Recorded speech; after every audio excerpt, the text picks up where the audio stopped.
हजरत ईसा अलैहिस्सलाम जमीन पर पहले से मौजूद होंगे।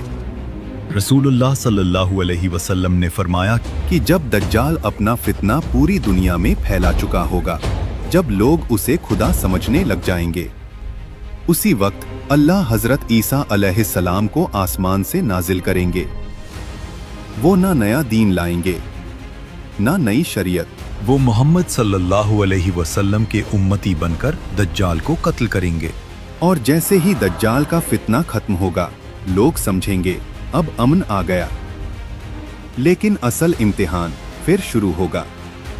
उसी वक्त अल्लाह हजरत ईसा अलैहिस्सलाम पर वही करेंगे, मेरे बंदे, मैंने अपने ऐसे बंदे निकाल दिए हैं जिससे लड़ने की ताकत किसी इंसान में नहीं।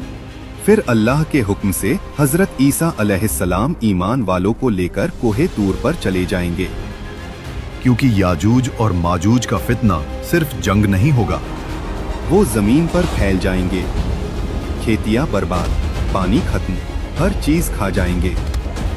हदीस के इशारे से मालूम होता है कि वो जानवरों को भी नहीं छोड़ेंगे, इंसानी लाशों को भी पांव तले रौंदेंगे और हर चीज को फसाद में बदल देंगे।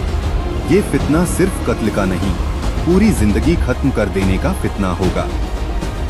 लोग भूख से मरने लगेंगे, जमीन पर रहना नामुमकिन हो जाएगा। ना तलवार काम आएगी, ना फौज, ना टेक्नोलॉजी। अल्लाह का हुक्म हो चुका है, अब तुम्हारी गोलियां सिर्फ आवाज हैं।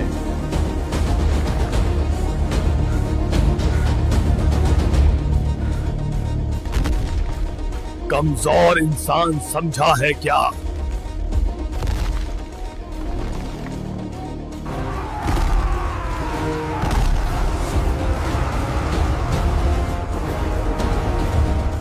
पकड़ो इनको,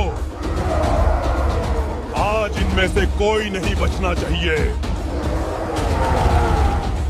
फिर हजरत ईसा अलैहिस्सलाम और मोमिनीन अल्लाह से दुआ करेंगे और फिर अल्लाह याजूज माजूज की गर्दनों में नगफ नाम का कीड़ा पैदा करेगा।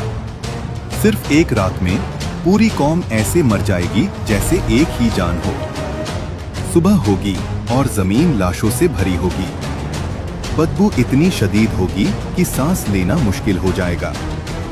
फिर अल्लाह ऐसे परिंदे भेजेगा जिनकी गर्दन बुख्ती ऊंट जितनी लंबी होगी। वो उन लाशों को उठाकर दूर वादियों में फेंक देंगे और फिर आसमान से मूसलाधार बारिश होगी, जमीन को ऐसे साफ कर देगी जैसे शीशा धोया गया हो।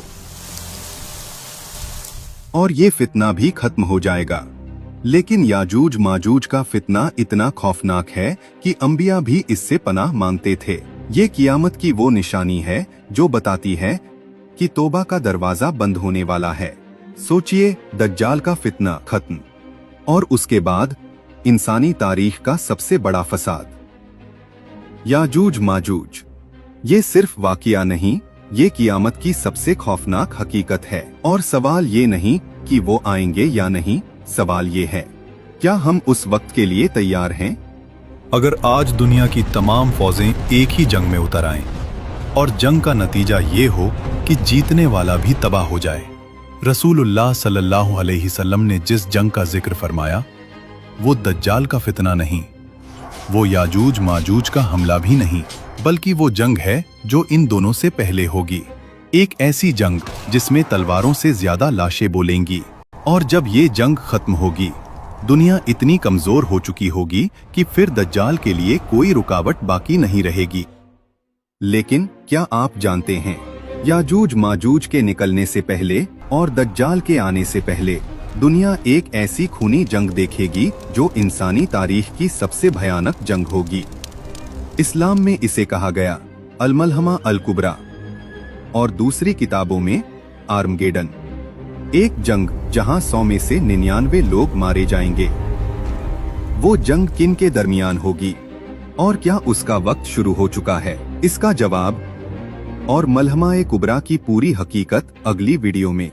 कमेंट में अल्लाहु अकबर लिखें और चैनल को लाइक और सब्सक्राइब करना न भूलें। अल्लाह हाफिज।